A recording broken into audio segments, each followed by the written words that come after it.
নমস্কার, সবাইকে স্বাগত জানাই জিএম স্টাডি ফর ড্রিমসে। গুড মর্নিং সবাইকে। তো আজকের তোমাদের সাথে যে বিষয়টা আলোচনা করব, আগের দিন আমি একটা বলেছিলাম যে তোমাদের ভোটের আগে জয়েনিং বলে একটা ভিডিও করেছিলাম, অনেকে দেখেছো। তো অনেকে কমেন্ট করেছে যে ভিউ পাওয়ার জন্য এইসব ভিডিও। যাই হোক, বিভিন্ন মানুষ নিয়ে চলতে হয়, ভালো মন্দ সব রকম। তো সবথেকে বড় কথা, এর আগেও এই রিক্রুটমেন্ট নিয়ে অনেক প্রশ্ন উঠেছিল যে আদৌ হবে কি না। কিন্তু সেই রিক্রুটমেন্টে always GM study for dreams বলেছিল যে তোমরা পরীক্ষা দেবে, পরীক্ষা হবে, এবং সে পরীক্ষা হয়ে ইন্টারভিউ পর্যন্ত কমপ্লিট। যে কোনো মুহূর্তে ফাইনাল মেরিট প্রকাশিত হতে চলেছে। তাই বেশি দিন আর বাকি নেই। আমি বলবো যে হাইকোর্টের এই কেস ফট করে সব কিছু মিটে যাবে। মিটে গেলে সব সমাধান হয়ে যাবে। কিন্তু কলকাতা পুলিশের কী খবর হবে সেটা এই মুহূর্তে বলা যাচ্ছে না, কারণ অনেকটা প্রসেসিং এখনও বাকি রয়েছে। ভোট খুব বেশিও বাকি নেই। তো সেক্ষেত্রে যারা ইন্টারভিউ দিয়েছে ওয়েস্ট বেঙ্গল পুলিশে, ছেলে এবং মেয়ে উভয় ক্যান্ডিডেট তারা তৈরি থাকবে, এটা আগের দিন বলেছিলাম, এটুকু বলছি। তো আজকের ভিডিওতে আমি ওয়েস্ট বেঙ্গল পুলিশ কনস্টেবলের কিছু জব প্রোফাইল, এমন কিছু রহস্য বা এমন কিছু জানিয়ে দেবো, বা তোমাদের ভিআর সম্পর্কে, তোমাদের পরবর্তী জয়েনিং, এবং যাতে পরবর্তীকালে কোনো সমস্যা না হয়, এবং চাকরি সূত্রে যখন তোমরা জয়েন করবে তারপর থেকেই কীভাবে নিজেকে তৈরি করবে সেটা নিয়ে একটা ছোট্ট ইন্ট্রোডাকশান দেবো। জানি টেনশনের মধ্যে আছে, তবু এটাও মাথায় রাখবে যাতে ভালো স্কোর আছে তারা অবশ্যই পরবর্তীকালে পাশাপাশি কোনো নিজের আত্মীয় স্বজনদের মধ্যে পুলিশ সার্ভিস করে না, সেজন্য যখন তুমি সার্ভিসে যাবে অনেক চাপের মধ্যে পড়ে যাবে। সেগুলো আমি ক্লিয়ার করে দিচ্ছি তোমাদেরকে। সবসময় যখনই তোমরা ভিআর করতে যাবে লোকাল থানায়, যেখানে তোমাদের ভেরিফিকেশান হবে, সেখানে যারা ভেরিফিকেশান করবেন সেখানে কোনো টাকা পয়সা লাগে না। খুশি হয়ে চাকরির আনন্দে যখন তোমার মিষ্টি খাওয়ার একটা জন্য মিষ্টি খেতে দেওয়া হয়, এরকম একটা ব্যাপার। তারপর তোমার বাড়িতে যখন ডিআইবি থেকে সমস্ত ইনফরমেশান কালেক্ট করতে আসবে, তোমার সম্পর্কে জানা হবে, এই সমস্ত কাজকর্ম যখন চলবে, তারপর তোমার জয়েনিং যখন খুব হবে, এখন যেহেতু ভোটের আগে তৈরি করি একটা জয়েনিংয়ের ব্যাপার, সেক্ষেত্রে খুব দ্রুত হারে তোমাদের ভিআরগুলো কমপ্লিট হয়ে যাবে আর তোমাদের জয়েনিং হবে। জয়েনিং হওয়ার সাথে সাথে ছোট্ট একটা ছোট্ট স্প্যান অফ টাইমে ট্রেনিংয়ের ব্যবস্থা করেই ভোটের ডিউটিতে যাওয়ার একটা প্রবল সম্ভাবনা রয়েছে। এর সাথে সাথে যখন তোমরা ব্যাটালিয়ানে পোস্টিং হবে, যদি তোমাদের একটা প্রথম নিয়ম হচ্ছে স্কুল, আমরা যখন প্রাইমারি থেকে পড়াশোনা শুরু করে হাই স্কুলে যাই, সেরকম পুলিশের একটা প্রাইমারি স্কুলের মতো ব্যাপার, সেটা হচ্ছে ব্যাটালিয়ান। এরকম আমাদের ব্যারাকপুরে, কৃষ্ণনগরে, কসবাতে, ডাবগ্রামে এরকম প্রচুর ব্যাটালিয়ান রয়েছে, যেখানে পুলিশদের নতুন যারা নিউ কামার, তারা বিভিন্ন ফোর্সে সেখানে থাকে, রিজার্ভ ব্যাটালিয়ান। ধরুন আমাদের র্যাব আছে, আমাদের এসএপি থাকে, স্টেট আর্ম পুলিশের বিভিন্ন ব্যাটালিয়ান। এছাড়া আমাদের স্ট্র্যাকো, কিউআরটি, স্ট্রা, এসটিআরএ, তারপরে তোমাদের প্রচুর এরকম র্যাব, এরকমভাবে ভাগ করা হয়।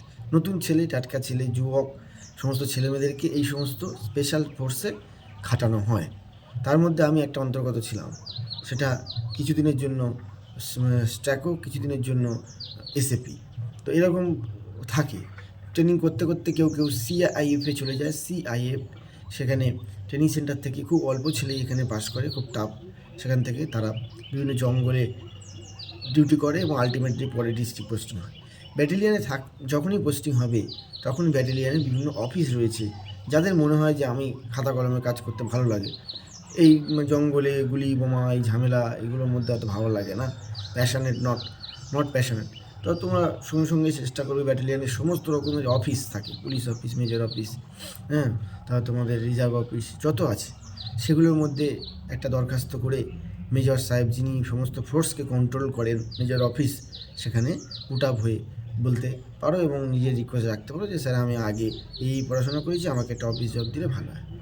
এবার সব কিছু কপাল এবং ভালোবাসা এবং মানুষের সমস্ত কপালের ফের যদি ভালো জায়গা হয়ে যায়, সেই ব্যাকগ্রাউন্ডটা তৈরি হয়ে যায়। পরবর্তীকালে তুমি যখন ওখান থেকে আরেক জায়গায় পোস্টিং, পুলিশ যেহেতু ট্রান্সফারেবল জব, আরেক জায়গায় যখন পোস্টিং হবে, তখন সেইটা তোমার কাজে লাগবে। সেই ব্যাকগ্রাউন্ড থেকে তুমি সেখানে একটা ভালো কাজ করতে পারো।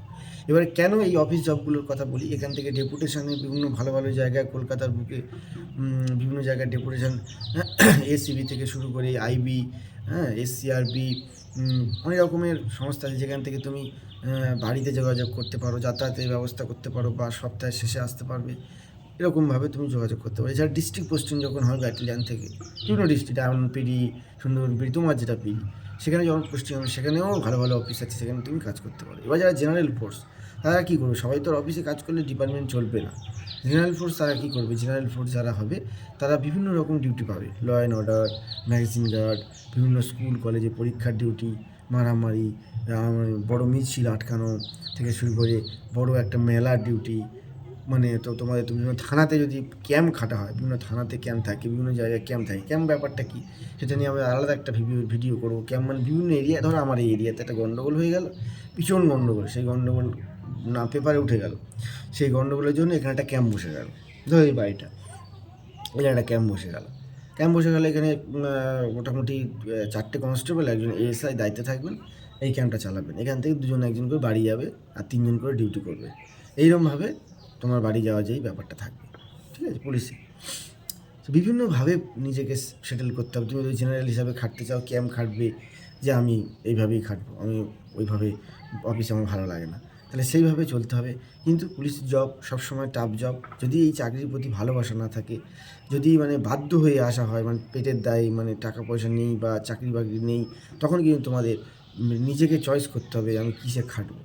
তার জন্য কিন্তু আগে থেকে মাইন্ড ফ্রেশ রাখতে হবে যে আমি কী করবো না করবো। সবসময় চেষ্টা করবে যে আমি ফিট ফর কোনো একটা জায়গায়, কোনো সাইবার সিকিউরিটি রয়েছে, পিএসও, এমনি 15 দিন বা 10 দিন করে ডিউটি, আবার 10 দিন বাড়ি, এরকম সাইবার সিকিউরিটি রয়েছে বিভিন্ন রকম। তো যে সমস্ত ছাত্রছাত্রী পাস করার জন্য ভালো নাম্বার রেখেছো, প্রত্যেকে নিজেকে ডিসাইড করবে যে আমি ডিপার্টমেন্ট জয়েন করেই কীভাবে এগোবো। কারণ জেনারেল ডিউটি মাঝে মাঝে খুব কষ্টের হয়ে যায়।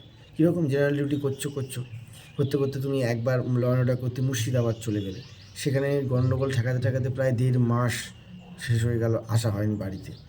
এবারে তারপর তুমি ব্যাটালিয়ানে ফিরে বললে একটু বাড়ি যাবো, যে আমাকে 2 দিনের জন্য বাড়ি ম্যানেজ দিন, আমি প্রায় 1.5 মাস বাড়ি যাইনি। তখন আবার কোনো ডিউটি হয়তো চলে যেতে হতে পারে। তখন হয়তো মনে ফ্রাস্ট্রেশন হবে, কেন এই চাকরি করছি শুধু টাকার জন্য। ঘুম থেকে উঠে ডিউটি থেকে উঠে ঘুম। অনেকেই এলাকার মধ্যে অনেকেই বলে বাড়িতে এলে যে পুলিশ 13 মাসের মাইনে পায়, আর যারা অন্য চাকরির সঙ্গে যুক্ত তারা ঠাট্টা করে, পুলিশ ঘুষখোর, পুলিশ অন্য 13 মাসের মাইনে পায়, এই করে ওই করে, এসব বলে, তাই না? তা সেক্ষেত্রে তারা জানে না যে একটা জায়গায় ডিউটি করতে গেলে জীবনের ঝুঁকি পর্যন্ত থাকে, এবং মা বাবাকে ছেড়ে, পরিবার পরিজনকে ছেড়ে দিনের পর দিন বাইরে থাকতে হয়। একটা স্যালারি যেটা রাজ্য পুলিশ পায়, সেন্ট্রালের যে পুলিশ তার থেকে অনেক অনেক কম। সেক্ষেত্রে তা সত্ত্বেও একটা বেকারত্ব, একটা বিগত বছরগুলোতে পুলিশে অনেক রিক্রুটমেন্ট হয়েছে। তাই নিজেকে ঠিক করতে হবে যে আমি একটা অফিস জব হোক বা যে কোনো কাজ শিখতে হবে, যে কোনো কম্পিউটারের উপরে হোক, ইংরাজির উপর দক্ষতা হোক, একটা কাজ শিখলে তুমি যে কোনো একটা জায়গা পাবে, সেই জায়গাটা পেলে তোমার ফ্যামিলিটা সুন্দর হবে, যদি তোমার এই চাকরিটা করতে হয়। আর যদি তুমি মনে না এই চাকরি করবো না, আমি পড়াশোনা করে অন্য চাকরি পাবো, তাহলে কিন্তু ব্যাগে ওই কোমরে করে বই বেঁধে নিয়ে ঘুরতে হবে। এবং আজকাল মোবাইলে তো পড়াশোনা রয়েছে। তো খুব তাড়াতাড়ি তোমাদের ভালো দিন আসুক, রেজাল্টের দিনে আসবে। এই ভিডিওটা ছোট ভিডিও তোমাদের পুলিশ জবের জন্য, যাতে তোমার পরিবার ভালো থাকে, তার জন্য নিজে এখন থেকে চিন্তা ভাবনা করো। কম্পিউটারে ভালো করে প্র্যাকটিস করো, কম্পিউটার টাইপিং, কম্পিউটারের এক্সেল ওয়ার্ড ভালো করে প্র্যাকটিস করো।